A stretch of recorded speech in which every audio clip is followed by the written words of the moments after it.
échange hier entre la mission des médiateurs de l'UEMOA et les forces de défense et de sécurité, les responsables de médias et les membres de la CENI. Les concertations sont maintenant terminées. Les médiateurs sont allés faire le point de leur mission au président du Faso.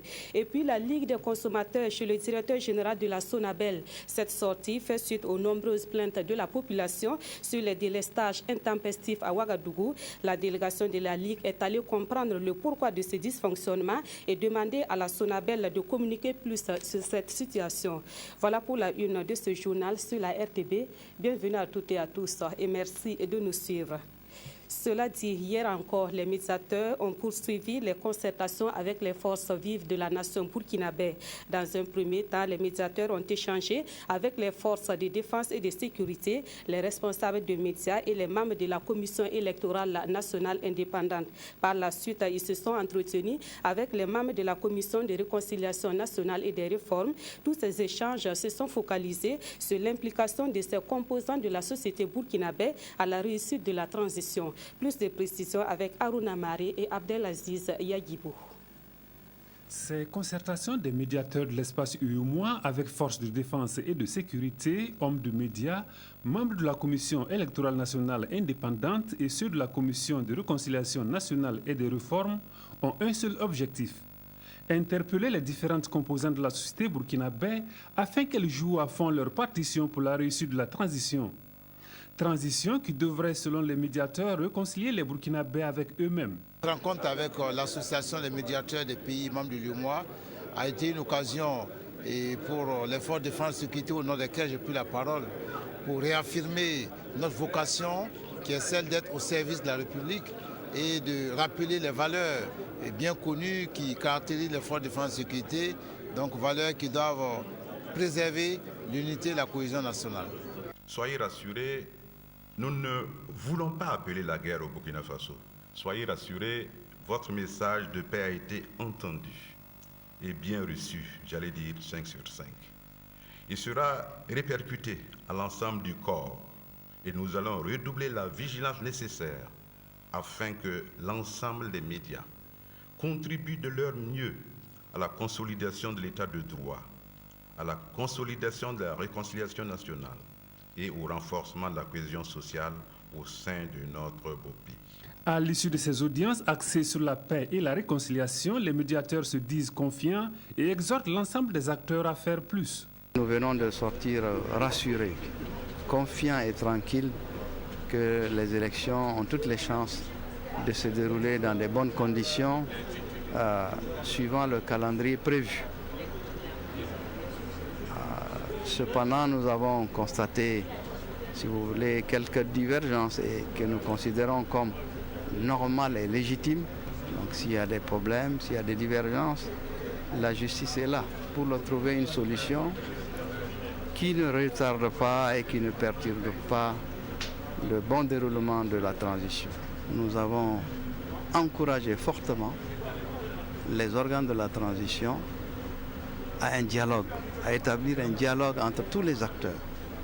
C'est extrêmement important. Ces messagers de paix achèvent leur mission ce 22 avril. Leur séjour aura permis à chaque partie de se faire entendre et de prendre de nouvelles résolutions pour le succès de la transition et partant de la consolidation de la paix au Faso.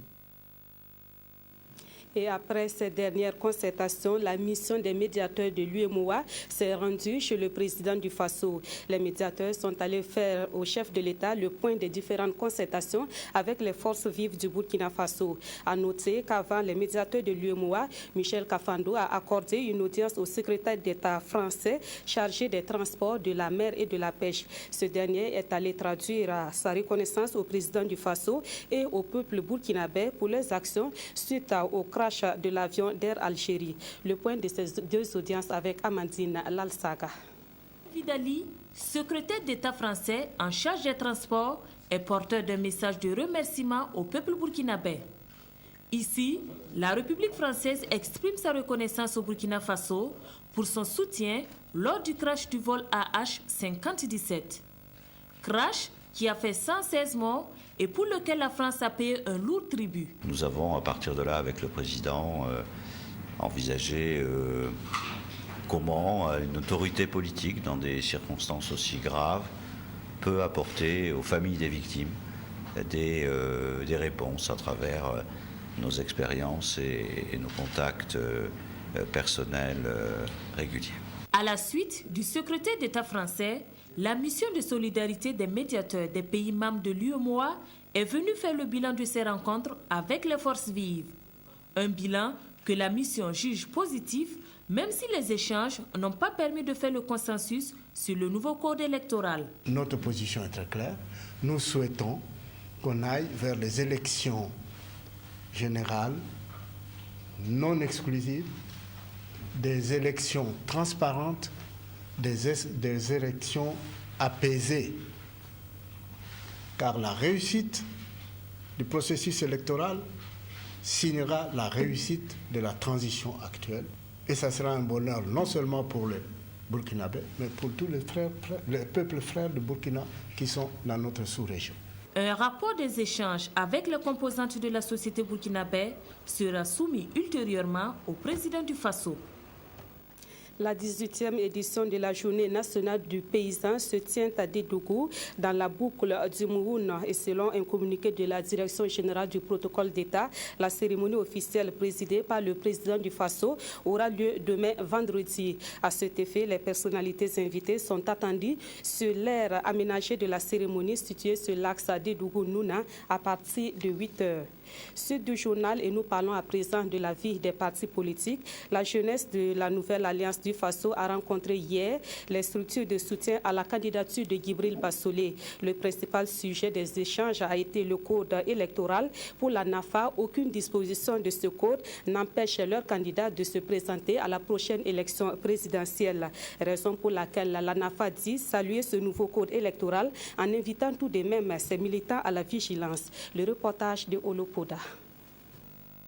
La jeunesse de la nouvelle Alliance du Faso accueille à bras ouverts le code électoral revu et dans la foulée se rassure de l'annonce du ministre Auguste Denis Barry sur le fait que cette loi n'exclut personne. Ces propos du 16 avril dernier sonnent pour la NAFA comme un message constructif et plein d'espoir pour une démocratie inclusive et participative. Dans ce contexte, rien ne peut, selon la NAFA, empêcher Djibril Bassolé de se présenter à la présidentielle d'octobre prochain. Il y a des polémiques un peu partout qui racontent que notre candidat ne peut pas se présenter, il est exclu et autres. Nous avons voulu dire à nos militants que notre candidat, son excellence Djibril Péné Bassolé, est bel et bien candidat. C'est une loi qui a été votée, nous la saluons. Le code dit que toute personne ayant posé des actes anticonstitutionnels. Les actes anticonstitutionnels, c'est quoi? C'est quelqu'un qui a modifié une constitution. C'est quelqu'un qui a fait un coup d'État. Mais qu'est-ce que vous voyez du Bassolé dans ces deux cas que j'ai dit, du Bassolé ne sont pas concernés. Donc j'ai dit, nous sommes des citoyens respectés des lois républicaines. Nous savons que cette loi ne touche pas son excellence Djibril Bassolé. Donc nous sommes plus que confiants et sereins pour aller de l'avant. Aux militants, Adama Kiema et ses collaborateurs ont réaffirmé leur détermination à faire de Djibril Bassolé le futur occupant du palais de Kossiam. De plus, la jeunesse de la NAFA en appelle à l'union de tous les Burkinabés pour la réussite de la transition. Du côté du Congrès pour la démocratie et le progrès, c'est une autre lecture qui est faite de la nouvelle loi électorale. Le comité de réflexion et d'action pour le renouveau du CDP s'insurge contre cette loi et contre les récentes arrestations. À Boubou-Dioulasso, le CRAC a tenu une assemblée générale le samedi dernier pour donner sa lecture de la situation nationale. À cette assemblée générale également, une invite a été faite aux militants pour un enrôlement massif en vue de prendre part aux prochaines élections. Le reportage de Kadou Romen. Le CDP, le Congrès pour la démocratie et le progrès, s'oppose à l'exclusion de certains de ses membres pour les élections d'octobre 2015. Malgré la loi sur le code électoral, le comité de réflexion et d'action pour le renouveau du CDP CRAC tient mordicus. Il invite tous les sympathisants du CDP à se tenir prêts pour les élections à venir. Nous invitons tous les militants sympathisants du CDP à s'inscrire massivement sur les listes électorales pour que, à la sortie des élections présidentielles et législatives, que le CDP retrouve son pouvoir d'État perdu. Les arrestations des dignitaires de l'ex-majorité ont été à l'ordre du jour. arrestations qualifiées d'arbitraires par le CRAC. Ils ne sont pas les seuls. Parce que, parlant d'arrestation, Blaise Compaoré, à notre président, il avait 27 ans au pouvoir. Tous ceux qui ont fait ces 27 ans-là doivent être interpellés. C'est ça la légalité. Par ailleurs, les membres du comité de réflexion et d'action pour le CDP invitent leurs sympathisants à toujours s'inscrire dans la ligne d'orientation du CDP, la social-démocratie, qui selon eux a toujours prôné la paix. À l'occasion, une minute de silence a été aussi observée pour les martyrs de l'insurrection d'octobre 2014. Et pendant ce temps, le mouvement du peuple pour le progrès poursuit sa tournée de mobilisation dans le centre-est. Dans les différentes localités visitées, le premier vice-président du MPP a demandé aux militants et sympathisants de ce parti de se mobiliser pour porter le MPP en tête lors des élections à venir. Ce fut également une occasion pour les populations de réaffirmer leur adhésion au MPP et de soumettre leurs doléances à Salif Diallo. Le reportage de Daniel Kambou. Voici l'ambiance qui a accueilli le premier vice-président du mouvement du peuple pour le progrès dans le Kourpelogo. Plusieurs localités visitées, Sourugui, Sanga, Dourtenga, Lalgaï et Ouargaï, le chef-lieu de la province. À chacune de ces étapes, représentants des jeunes, femmes et anciens, chacun a eu droit à la parole pour dire leur espoir en leur parti, le MPP, mais aussi présenter leurs doléances. Des doléances qui vont du désenclavement de la province par une route bitumée à la dotation de Ouargaï en un centre médical avec antenne chirurgicale. Mais en attendant que ces promesses trouvent une réponse, il faut participer à porter le MPP au pouvoir au soir du 11 octobre 2015 en se dotant de sa carte électorale, et c'est le principal message que la délégation est venue porter. Prioritairement à l'enrôlement, parce qu'il nous faut, quels que soient nos choix politiques, faire en sorte que le vote du 11 octobre soit massif. Au terme de cette tournée, c'est une délégation visiblement satisfaite qui a quitté le Kourpelogo en promettant d'y revenir très prochainement. Les gens de cette région sont au-delà des partis politiques en faveur du changement. Donc les populations du Kourpelogo sont grandement mobilisées pour le changement. Donc je me dis que le vote du 11 octobre sera en faveur du changement. Et nous espérons que le parti MPP va porter ce changement. La délégation qui a sillonné le Kourpelogo, en plus du premier vice-président, était composée de plusieurs membres du bureau politique national du mouvement du peuple pour le progrès. Tout autre chose à présent, l'affaire avait défrayé la chronique au début de ce mois d'avril. Un véhicule chargé d'explosifs saisi par la douane à Pau avait par la suite disparu. La gendarmerie est parvenue à mettre la main sur le véhicule en question et son propriétaire. 3 autres personnes complices ont été interpellées. La gendarmerie les a présentées hier à la presse à Ouagadougou. Le reportage de Claudine Bikaba. Interpellé 10 cartons d'explosifs, des cent détonateurs pyrotechniques, un rouleau de 350 mètres de cordeaux détonnants, 5 fûts de cyanure de 50 kg, soit 250 kg ont été saisis par la compagnie de gendarmerie de Pau en collaboration avec la brigade de Bulwigou. C'est le résultat obtenu à la suite de l'enquête sur l'affaire de rébellion, contrebande, détention et vente de produits prohibés qui date du 2 avril 2015. Le 2 avril 2015, aux environs de 6 heures, dans la ville de Pau, la province du Naouri, il y a 3 éléments d'une brigade de la direction des douanes de Ouagadougou qui étaient en mission dans la zone et qui a interpellé un véhicule de marque Opel de couleur grise immatriculé 11GH 2534 BF qui transportait des explosifs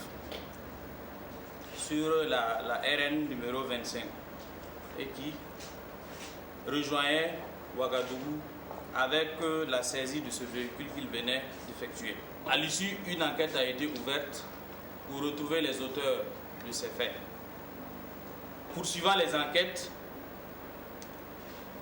nous avons pu retrouver une partie des explosifs. Le véhicule qui avait disparu et qui s'était retrouvé dans un pays voisin, pour ne pas le nommer, a été retrouvé et ramené au niveau de la brigade de gendarmerie de Pau. Au stade actuel de l'enquête, ces 4 personnes seront transférées et présentées devant le procureur du Faso près du tribunal de grande instance de Manga. Ils répondront de divers chefs d'accusation, dont la rébellion, outrage à agent en exercice de ses fonctions et vente et détention de produits prohibés. Les populations sont appelées à collaborer davantage avec les hommes de sécurité pour éviter des cas de rébellion et de contrebande qui nuisent à leur sécurité. La plupart des sociétés minières présentes au Burkina Faso sont des sociétés de droit canadiens. Lors de son séjour à Ottawa, au Canada, le Premier ministre a accordé des audiences aux principaux responsables de ces sociétés minières. Les échanges ont notamment porté sur les projets en cours de réalisation et les difficultés rencontrées par ces sociétés. Plus de précisions avec Suleiman Sanou et Drissa Seri. ProGold intervient sur 2 projets au Burkina, la mine d'or de Nyunga et la mine de Houndé.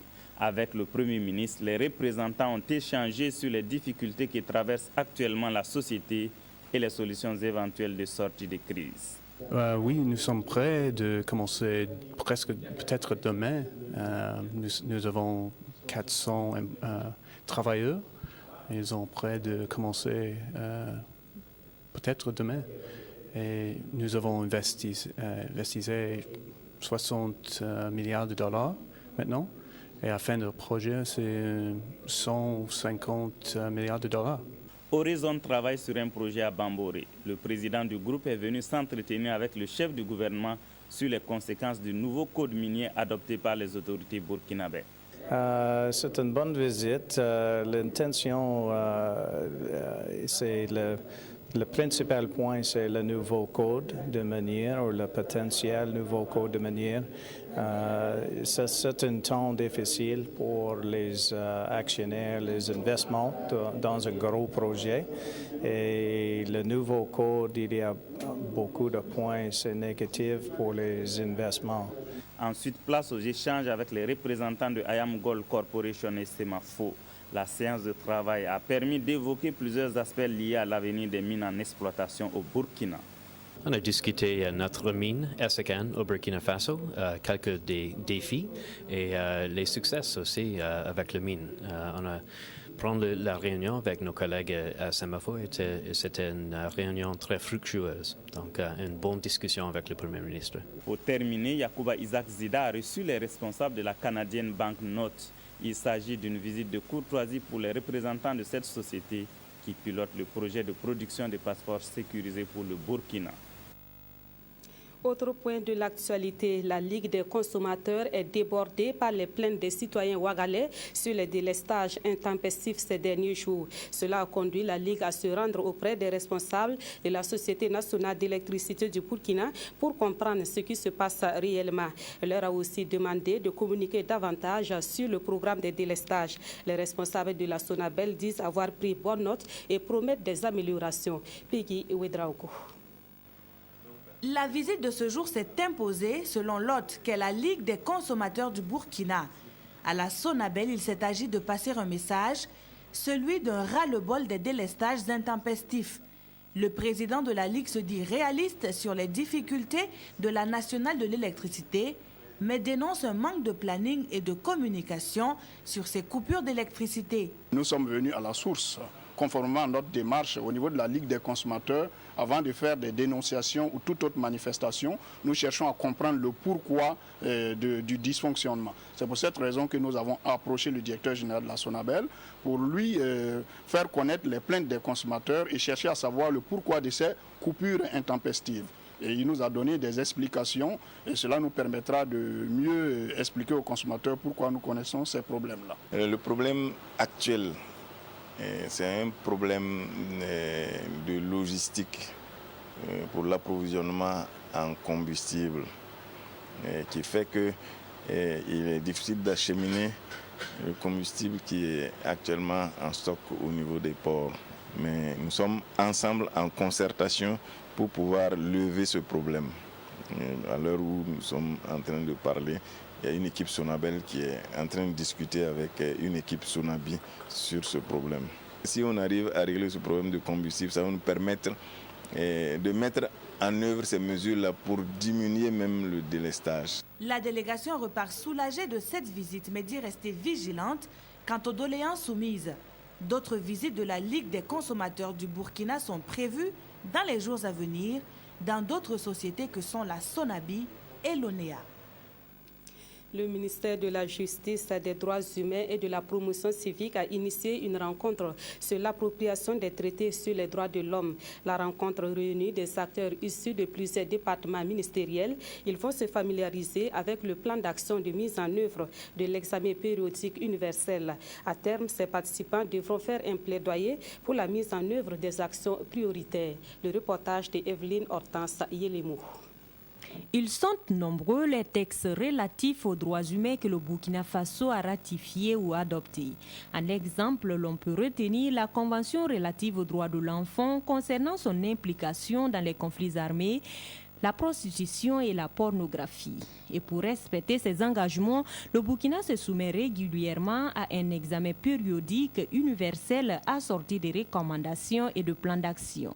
C'est pour mieux appréhender les rapports de ces textes que cette rencontre a été initiée. Et il est question de s'en approprier parce que c'est un plan d'action qui implique pratiquement tous les ministères et donc les droits humains étant une préoccupation transversale. Et il importe donc que tous les ministères se l'approprient et essayent à leur niveau de les mettre en œuvre pour qu'à l'heure du bilan, nous puissions dire voilà ce que le Burkina Faso a pu faire par rapport aux recommandations qui lui avaient été faites lors de l'examen périodique universel. Le Burkina Faso est appuyé dans ses efforts par le Haut Commissariat des Nations Unies aux droits de l'homme. Un appui qui se justifie par le fait que ce plan d'action constitue une référence pour l'effectivité des droits humains dans notre pays. Accompagner le Burkina Faso dans la mise en œuvre de ces recommandations est pour nous quelque chose de fondamental. Parce que c'est quand même un document de programmation. Ça peut inspirer tous les ministères sectoriels qui sont là dans l'élaboration de leurs documents sectoriels de planification et de programmation. Et que ces recommandations soient pour eux quand même des priorités et que ça serve d'outil. De travail. Ces recommandations, une fois mises en œuvre, devraient permettre au Burkina de réduire l'écart entre les normes internationales et les normes nationales. Le Centre international de recherche agricole pour le développement et l'Institut de recherche pour le développement ont désormais un campus commun. C'est une initiative qui devra permettre à ces deux structures de mutualiser leurs forces pour plus d'efficacité dans les activités de recherche au Burkina Faso.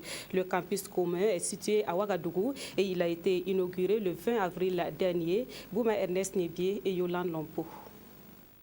Mutualiser leurs forces pour mieux réussir leurs activités de recherche au Burkina, c'est l'objectif que se sont fixés l'IRD, l'Institut de recherche pour le développement et le Centre international de recherche agricole pour le développement CIRAD à travers la création de ce campus commun.